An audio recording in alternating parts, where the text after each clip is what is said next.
चुपचाप एक और बैठा रहा, मुस्कुराता रहा, जैसे इतने समय बाद उसके मन को थोड़ा सा आजादी का भाव महसूस हुआ हो। उस दिन के बाद एंडी की इज्जत पूरे जेल में बढ़ गई। फिल्म वाली रात एंडी ने एक सुंदर अभिनेत्री की तस्वीर देखी और रेड ने तुरंत उसे वही पोस्टर लाकर दे दिया। जेल के उन 3 भाइयों ने फिर एंडी को परेशान करने की कोशिश की, लेकिन इस बार कप्तान को पता चलते ही उसने उन तीनों की ऐसी पिटाई करवाई कि वे महीनों तक ठीक नहीं हो पाए। उस दिन के बाद किसी ने एंडी की तरफ उंगली तक उठाने की हिम्मत नहीं की। एक दिन जेलर अचानक एंडी के सेल में आ गया। जेलर की नजर एंडी की बाइबल पर पड़ी और वो उसे देखकर वह रुक गया, क्योंकि जेलर खुद भी भगवान को मानने वाला आदमी था। उसने एंडी से बाइबल की लाइनें पूछी तो एंडी ने सब याद से उसे सुना दिया। जेलर खुश हुआ और एंडी से बोला कि मोक्ष का रास्ता इसी किताब में छिपा है। एंडी के सेल में बड़े बड़े पोस्टर लगे थे जो कि जेल के नियमों के खिलाफ था, लेकिन जेलर ने इसे नजरअंदाज कर दिया। असल में वह एंडी की काबिलियत देखने आया था, क्योंकि उसे अपने पैसों और जेल में घूसखोरी को संभालने के लिए एक समझदार आदमी चाहिए था। अब एंडी को अलग कमरा मिला और एक ऑफिस भी। ऐसा करते करते एंडी धीरे धीरे जेल का एक खास आदमी बन गया। उसकी जानकारी और दिमाग उसकी किस्मत बदल दी थी। कुछ समय में पूरी जेल टैक्स और पैसों से जुड़े कामों के लिए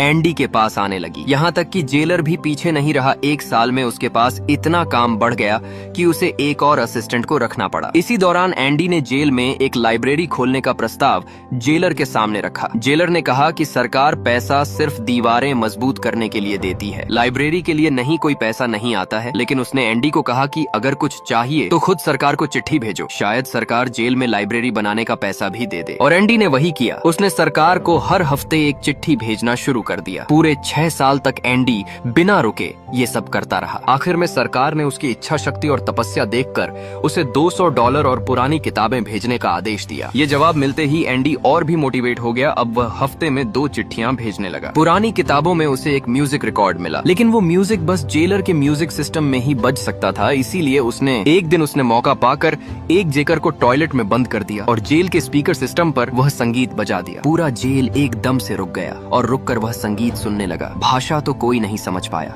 लेकिन आजादी की खुशबू सबकी आत्मा तक पहुंची चुकी थी। जेलर ने इस गलती से लिए गुस्से में उसे 2 हफ्तों के लिए काल कोठरी में डाल दिया। सबको लगा यह कि एंडी को ऐसा नहीं करना चाहिए था, लेकिन एंडी जानता था कि उसने कैदियों के मन में एक आजादी को आग जला दी थी। कुछ समय बाद एक बूढ़े कैदी ब्रूक्स को रिहा किया गया, लेकिन 50 साल जेल में रहने के बाद बाहर की दुनिया उसके लिए किसी डरावनी भूल भुलैया जैसी थी। बाहर उसका कोई नहीं था और वह अकेला पड़ गया और अंत में उसने आत्महत्या कर ली। समय बीतता गया और 10 साल बीत गए। एंडी के सेल में लगे पोस्टर भी कई बार बदलते रहे। सरकार ने लाइब्रेरी के लिए हर साल उसे $500 देने शुरू कर दिया। एंडी को दान संस्थाओं से भी मदद मिली और एंडी ने पुराने गोदाम को शहर की सबसे उम्दा जेल लाइब्रेरी में बदल दिया। उधर जेलर ने बाहर एक मजदूरी प्रोजेक्ट शुरू किया, जहां कैदियों से काम कराकर वह मोटा काला पैसा